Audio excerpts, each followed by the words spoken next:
Continuing here. So this is overt theft that's taking place. And this is the juggernaut, is that these top politicians, we're talking Congress, Senate, the executive branch, Obama was very instrumental in passing that bailout of '08. And what people have to understand, that is overt theft. Do you understand that 90% of the American people were opposed to that bailout? We're talking a lot of Democrats and a lot of Republicans, a lot of liberal thinkers and a lot of conservative thinkers, a lot of socialist thinkers and a lot of capitalist thinkers in that group. So we're really, as American people, very unified, much more so than these politicians would lead us to believe. We got Trump making a tweet and then everybody has a hissy fit. I mean, it's so quick to start throwing racism around and all. It's a wag the dog. It's a diversion. That's what this whole immigration, they're making Trump focus all his attention on that. How we're divided is by class. This is about money. This is about this wealth imbalance that keeps growing with no accountability to the minimum wage workers out there, okay, like there used to be. We've regressed. We've fallen very far in this country. And Trump, to this day, he still won't talk about when exactly America was great and specify what the elements were that made it great, okay? And none of the Democrats, liberals supposedly, socialists supposedly, none of them will hold his feet to the fire and say, well, elaborate. Exactly when was it and what made it great? So let's talk specifics. See, nobody wants to do that. Everybody wants to lie and be in their own little bubble. Okay, and that's the Democrats and Republicans and the so-called socialists and capitalists and the so-called conservatives, so-called liberals. They're all a bunch of liars. We haven't had capitalism in America since they assassinated JFK. Okay, that would have been the first step to true capitalism in America. Sound economic policy, sound money. The American people were taking to these United States Treasury notes that were backed by silver. Okay, we liked those. We liked those dollars, and we were going to ignore the Federal Reserve notes until they were effectively gone, so that, hey, this is what won. In a capitalist system, this is what won.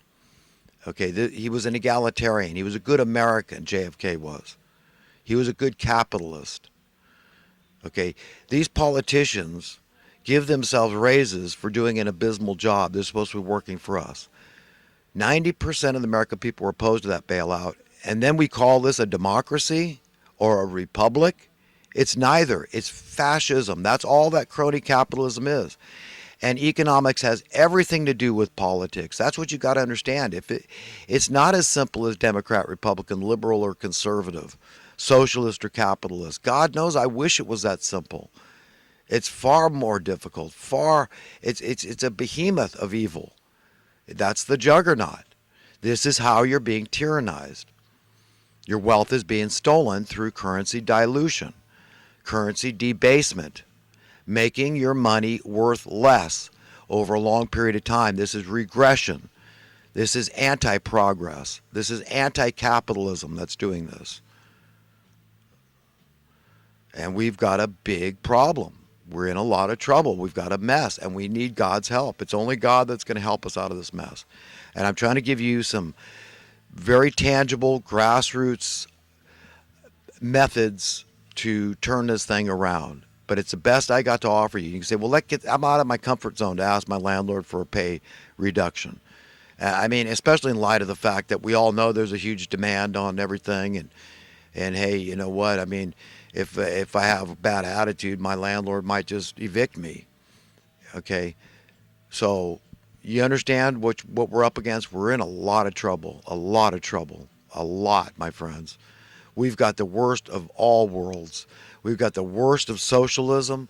We've got the worst of capitalism merged together in America to create misery. Okay, and all these people with a big smile, they think they could be so happy when they're indifferent, they're complacent to other people's woes, economic woes.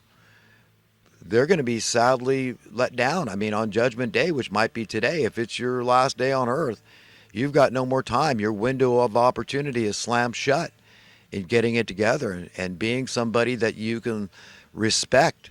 Because in order for you to respect yourself, you better give a damn of what God thinks about you. How does he respect you? What does he think about you? Okay, it's written in Scripture that God is not a respecter of persons. He's unbiased. He doesn't discriminate. Okay, we're all under the same accountability program. Okay, you have a conscience. You have a thing called integrity. These are instinctual things God put in you. Your sense of moral duty, ethics. You care about your reputation, what people think about you. Your sense of fairness and justice. You're supposed to care about those things. And if you don't, well, then you have a big problem on a personal, individual level. And it's an easy trap to fall into. And a lot of people don't. As long as I'm riding high and everything, economy's working for me, you're just a crybaby. All you people need to do is do what I do. And as we all know, that's absurd. We can't all do what you do. Okay, if I'm an antique dealer, everybody's an antique dealer. That's everybody's business. I mean, where's it going to go? You understand that that is not a valid, viable answer to the problems of civilization, of society, of your fellow man, of this wealth imbalance that just keeps growing. The misery keeps growing. The need for a social welfare state keeps growing. The national debt keeps growing. And this is the only answer everybody has. Everybody's in Babylon. They're in confusion. They're in ignorance. They've been willfully dumbed down. This is the intent of the evildoers, is to keep people stupid, to keep them off balance. Because what do you have when you're disempowered? Okay, because knowledge, as we all know, is power, is a form of power. You're empowered when you have knowledge. You can't be BS'd. You can't have the wool pulled over your eyes. You know right from wrong, and you know when you're being duped, when you're being lied to, when you're being taken, when you're being deceived, when your chain is being yanked. You know because you're smart. You've chosen to know. You've chosen to be empowered. You've chosen not to be ignorant. You've chosen not to be confused. You've chosen empowerment. But a lot of people, you're living around all kinds of people that don't prescribe to that philosophy. And they've got their own rationalizations, and they'll just be as able to poo-poo everything you say, and you trying to be logical and reasonable and intellectual with people and help them to understand how they're being tyrannized. And they're going to think you're talking over their head. They're going to think, well, you're just trying to prove you're intellectual and you're smart and you know what's going on, but what are you doing to actually fix stuff? That they've got their own set ideas because of training to be small-minded, to be brute beasts, to be automatons, and just taking this path of least resistance and taking what's handed to you and don't question it. Just be grateful for what the establishmentarians hand to you, because you don't have a right to anything. Who are you, right? What's this idea that you have a right to share in the planet's intrinsic inherent wealth, the resources that are here by nature, and that God gave you that right? And rights are obligations. If you don't exercise them, you're remiss, and that you become culpable and you become complicit in the overall scheme the establishment is laying forth on the public. And where they plan on taking us? I mean, where will they take us? I mean, the science of tyranny knows no bounds. They'll get away with as much as they can.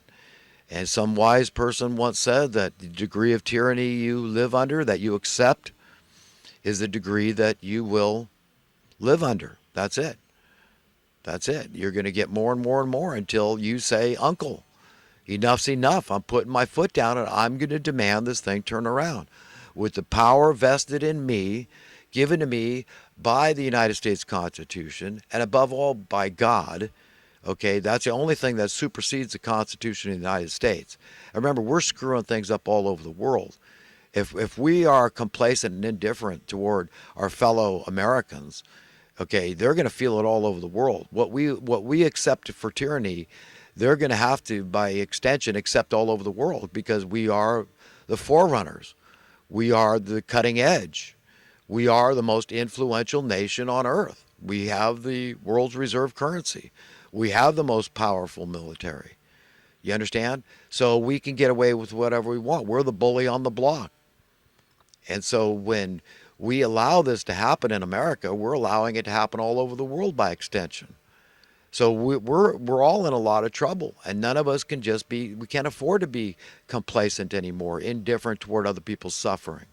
You can't, and it's a very real form of suffering. And these tyrants have a dial, and they have a gauge they can turn up at will. It's called the fear gauge.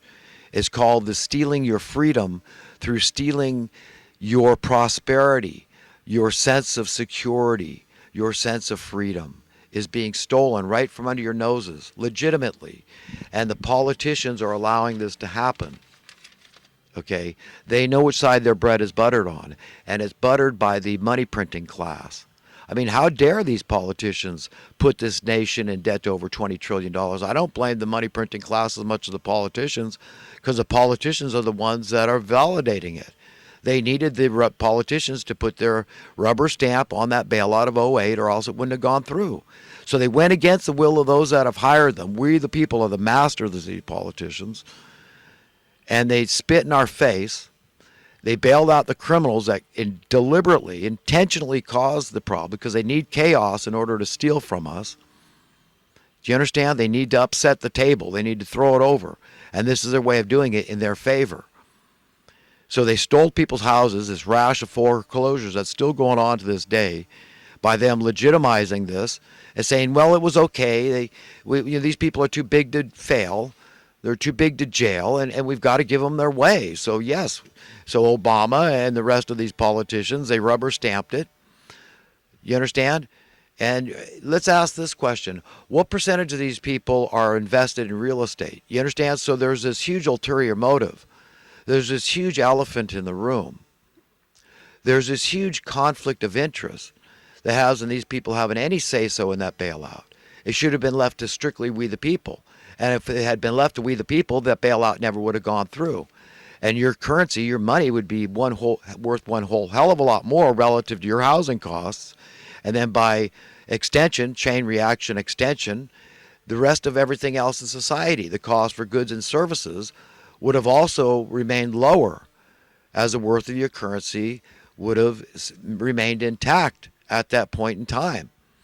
In fact, that the market correction that took place, the people complain, oh, well, that we had the crash, they say, and all, it would have been 10 times worse, okay, but it would have been good.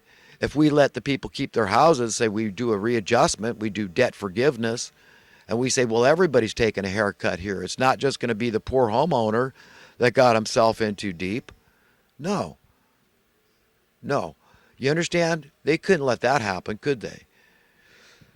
So you understand, folks, this is fascist. When the government itself is working against the best interests of the people at large, that's what we've got in America. We've got fascism, anti-capitalism, the worst of socialism, the worst of capitalism. It's just overt, in-your-face theft. But it's legitimate. I mean, not really legitimate. It's not we the people, the only legitimate government that's doing it, but it's the one that we recognize by law as the legitimate government. So they've got the power, the force of law behind them. So you understand how much trouble we're in? You tell me where the buck stops. You tell me if it's not you who stops the buck and says, enough tyranny is enough tyranny. I can't take it anymore.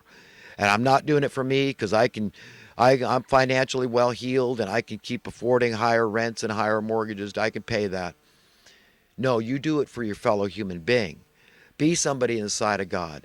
Find gladness of heart that He'll give you, the joy that He'll give you by being a righteous human being, okay, by giving a damn, by loving your fellow man and proving it through your actions.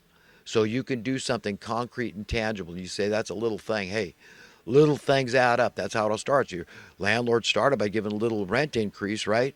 For no reason. They didn't need it. They'll say, oh, I have justifications. I have my reason. My expenses are going up. But they're causing it. There's a genesis. There's a cause. There's a source. And I'm trying to point that out of what's going on here and what it's going to take to turn this thing around. But all these politicians, they're all invested. If they're not landlords themselves, they're at least holders. They're invested in real estate. If it's just their own home that they own, and they don't want the prices to go down. They say no. People talk about, wow, that's bad for the price of the neighborhood. These NIMBYs that not in my backyarders that say we don't want affordable housing. That'll drive our property values down. Do you understand the thinking of so many of these people and the problems we have in society and how a truly affordable housing is an anathema to these people? They don't want that. That's a conflict of interest. They want you under their